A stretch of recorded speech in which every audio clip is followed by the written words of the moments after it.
I have ever seen. They established the premise within the first minute, and all the way through the show, I was shaking my head thinking, they're not going to do this. They can't do this. But they did. That first episode of Black Mirror, I can't say it enough. It's one of the most amazing things I've ever seen, and you have to see it. That one episode anyway. Daredevil, the Netflix Marvel series. Now, I've said before that I don't recommend Marvel movies or Marvel productions because Marvel and Disney, they cheat artists. They don't pay artists, and they treat artists badly. They don't even credit artists, and I haven't changed my mind about that. However, having grown up with comics and having grown up with Daredevil, I wanted to see the first episode just out of curiosity to see if it was any good, and I couldn't stop watching it. I ended up watching the entire first season, 13 episodes, I think. It wasn't just good, it was excellent. It was excellent all the way through. Good performances, excellent script, excellent direction, except for Vincent D'Onofrio, who played Wilson Fisk, the Kingpin. I thought he was pathetic. He looked like a giant baby. But here's where the strength of a good script and good direction can get around a bad actor or a bad performance.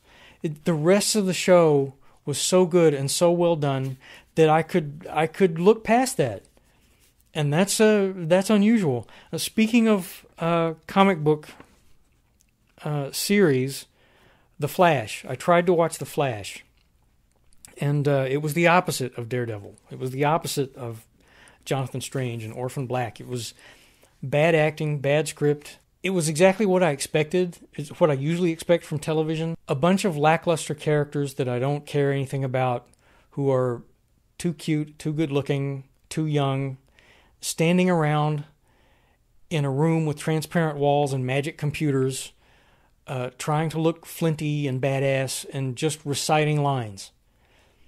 There was nothing interesting going on in the show. I watched episode 12, by the way, that had a villain named Plastique. I was never interested all the way through the show.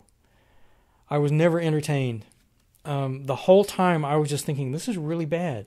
And between the times that they were standing around doing nothing but talking about solving crimes in their crime lab, they would take turns pairing off and giving heartfelt speeches to each other while soap opera music swelled. It was pathetic. It was really bad. And again, it's exactly what I expected from The Flash, honestly. Okay, now, a couple of pilots that I happened to see. The first episode of a show called Parallels. This was created by the same man who created a miniseries on Sci-Fi Channel about 10 years ago called The Lost Room, which was one of my favorite television shows of recent years. Parallels is a very similar concept. In fact, I'm tempted to call it the same concept, just in a different setting. The first episode was entertaining. It started to fall into this, even just with this one episode, this circular events and tropes happening. But I'm willing to give it a second look when the second episode comes along. I'm afraid it might be too similar to Sliders, which I did not like, but we'll see. I liked the first episode anyway. And now, another pilot of a show called Mr. Robot. I had no idea what this was. I saw it there online. I downloaded it. I watched it. It was very good. It's about a hacker who uncovers not so much a conspiracy, but he uncovers something that needs to be exposed in the press. The performance by this young man who plays the lead character was amazing. He did a really effective job of playing an uncomfortable introvert loner. His performance was so uncomfortable that it had me squirming just watching him, and that's a sign of an excellent performance. So, Mr. Robot, I recommend that you find the first episode, and when the series starts, watch it. I hope it stays good.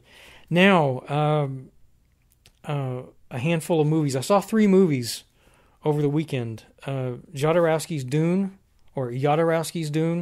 about Alejandro Jodorowsky, the filmmaker, the Spanish filmmaker, who tried to create a movie version of Dune in the mid-1970s. I've heard raves about this documentary, and people saying, after seeing this, people saying, this movie needs to be made, it needs to be made. I was never that impressed with what I saw during the show. I think people are overselling it. Jodorowsky had a talent for finding new young talent. He discovered H.R. Giger, Mobius, Chris Foss, Dan O'Bannon, the people who became the best in their field. I have to say, though, I don't think this would have been a good movie. I really don't. I think it would have ended up looking like Barbarella or Star Crash. I think it would have been really bad. I think it's just as well that it wasn't made. And Jodorowsky himself, at one point in the film, made some really uncomfortable rape jokes. Really, really uncomfortable rape jokes that I found very off-putting. All right, moving on. Recent films, Ex Machina, which got a lot of positive reviews. I have to say this was better than I thought it was going to be. And when I say better, I mean it was watchable. I was expecting it to be just unwatchable. There's so many movies these days, especially science fiction movies, that people rave about, and they're terrible. They just stink. This had a lot of good things going for it. The plot, though, was not one of them. In hindsight, it was entirely predictable.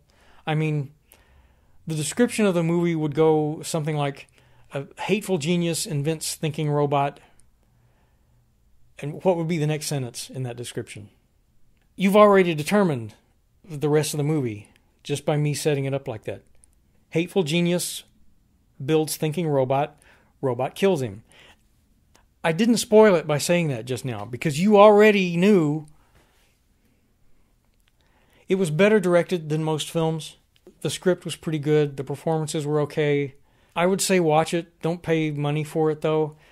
I do have to say that I spotted a moment near the end of the film where I said, this is where the movie should end. This is exactly where the moment where the movie should end. But it didn't end. The director continued on too long and created a kind of fairy tale silly ending that I didn't accept at all. The reason I thought this was going to be so bad was because the director was the guy who wrote the screenplay for the most hatefully awful excuse for a science fiction film I've ever seen in recent years, called Sunshine. Someday I'm going to have to devote an entire video just to that movie because it's so bad. Hatefully bad. And I'm using that word hateful deliberately. And speaking of movies and the way they should end, I also saw It Follows, a recent horror movie. Plot-wise, this movie was not at all unique. It was about a group of teenagers who encounter a ghost, and they do all the things that teenagers do. The adult nature of the movie was a bit unique. When I used to see movies like this when I was younger, the thing I found most aggravating about them was how these teenagers, they never made the right choices. They never did the right thing. They never made any rational choices. They never went to any adults. They never went to their parents. They never went to the police. And the characters in this film, they did all those same things. Except they weren't isolated in camp or on a road trip or anything like that. They were in their own homes. Their parents were supposed